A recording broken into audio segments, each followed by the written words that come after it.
Graça e paz, meu irmão, gratidão damos a Deus pela oportunidade de um novo dia, um novo momento, a gente poder parar, meditar e dedicar toda a nossa, vamos dizer assim, nossa vida cristã ao Senhor Jesus Cristo, à sua obra e aos necessitados de conhecê-lo.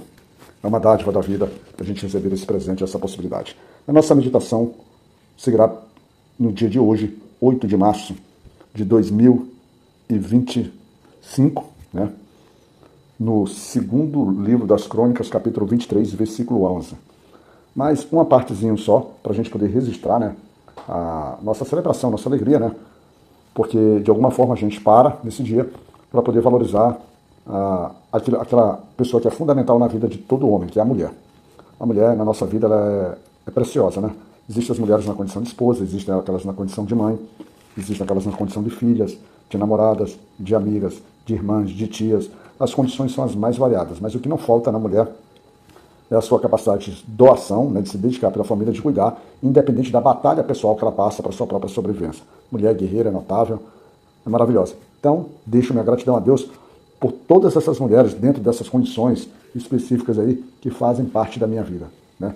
Em especial minha mãe, em especial minha esposa, especialmente minhas filhas, minhas sobrinhas, minhas tias, as colegas de trabalho, as irmãs da igreja, as professoras, ou seja, a mulher como um todo. Deus abençoe todos vocês.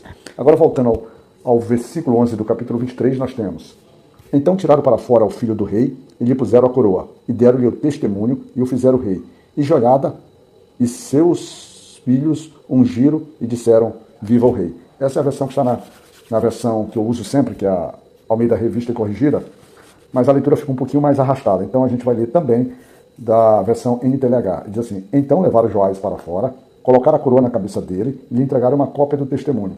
Assim ele se tornou rei. Joiada e os seus filhos ungiram e todos gritaram: Viva o rei.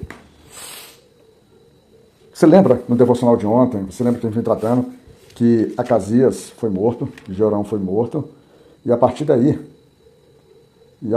de Acasias, foi morto ali, foi o que aconteceu a sua mãe Atalia.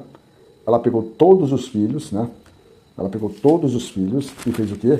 Ela simplesmente mata a família real. E você deve se lembrar que durante esse processo de matança existe uma criançazinha chamada Joás. Joás, observa que está sendo morto Acasias, né? E Acasias, ou os filhos de Acasias, e eles são descendentes ali do reino de Judá. Então a gente está falando vamos dizer assim, da substituição, né, da sucessão real no reino de Judá. Então praticamente todos os filhos do rei foram mortos. E com isso, a sucessão ela ficou comprometida, porque ela não tinha um descendente de Davi para sentar no trono. Então, Atalia, por maldade, por perversidade, por falta de caráter, por ganância de poder, ela da linhagem lá de Jeroboão, da linhagem de Acabe, o que acontece com ela? Da linhagem de Omri, do reino de Israel, ela senta sobre o trono de Judá para governar. E a gente percebe que isso durou o quê? 6 anos, essa etapa. Só que dentro desse processo existe uma criança chamada Joás, que ela foi salva. E a gente até falou, fazendo referência a algumas outras histórias bíblicas semelhantes. Ela foi salva por uma pessoa que, segundo o relato bíblico, era tia dele, chamada Jeozeba, ou Jeozebate, dependendo das versões.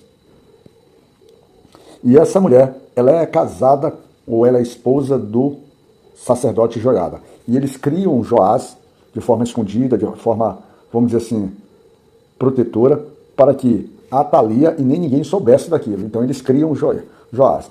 Só quando chega no 7º ano, Joás, o que ele faz? Ele resolve ir um pouquinho além. Ele entende que é hora, a Bíblia não traz que Joiada tenha consultado o Senhor, ou não traz nada disso. Mas como ele era um sacerdote, muito provavelmente na sua prática, né, na sua comunicação com o Senhor, vamos dizer assim, essa vontade que nasceu no seu coração dele deveria ter fundamento, deveria ter origem na palavra do próprio Senhor, ou seja, no Senhor se fazer presente, né, nos pensamentos dele, na vida dele. Então, dentro desse conceito, lá no versículo 23, versículo 1, capítulo 23, versículo 1, diz assim: Porém, no 7º ano, Joiada se esforçou e tomou consigo a aliança, o chefe das centenas. Aí ele vai falar aqui uma porção de nomes. Então ele pega os homens que guardam o templo, ele coloca dentro do templo e apresenta o garoto agora com 7 anos e diz: olha, esse aqui é o verdadeiro sucessor da linhagem real. Ele tem direito. A Atalia que está lá, a Atalia, a perversa, a rainha, não tem esse direito. E ele convence, então, esses guardas do templo.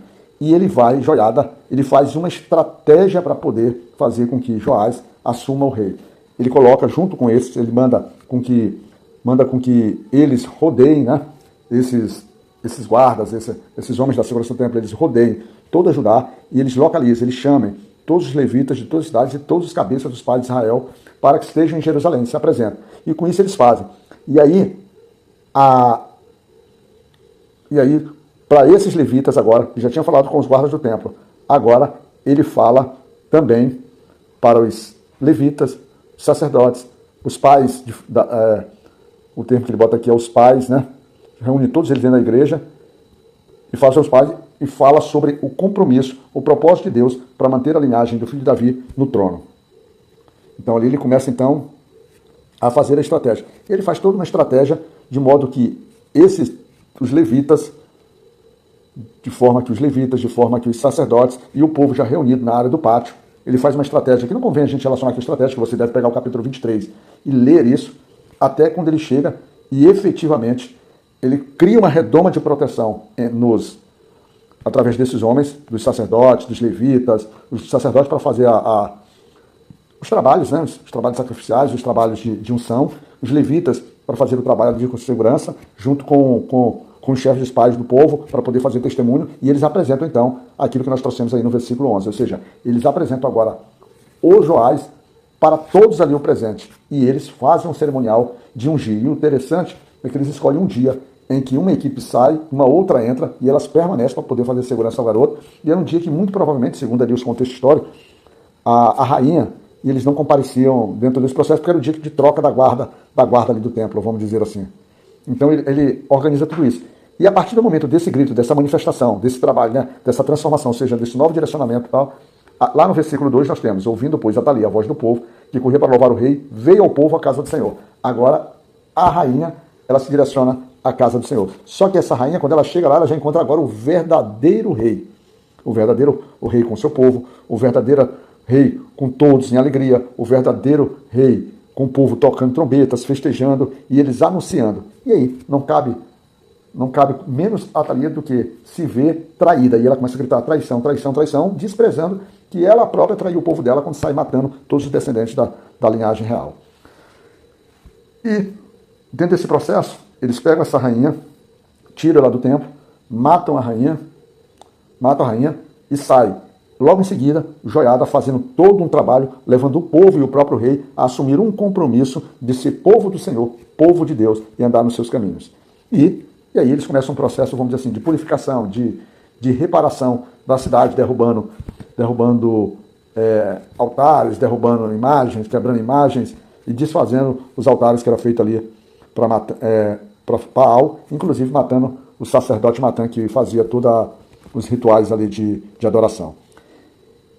E por final, e ali no versículo 18, Joiada também se preocupa e diz assim: Joiada ordenou os ofícios na casa do Senhor, debaixo das mãos dos sacerdotes, ou seja, ele institui novamente os trabalhos que já tinham sido esquecidos, já tinham sido ignorados, né? Aquelas práticas que tinham debaixo das mãos dos sacerdotes, os levitas a quem designaram na casa do Senhor para oferecer os holocaustos do Senhor, como está escrito na lei de Moisés, com alegria e com canto, conforme a instrução de Davi.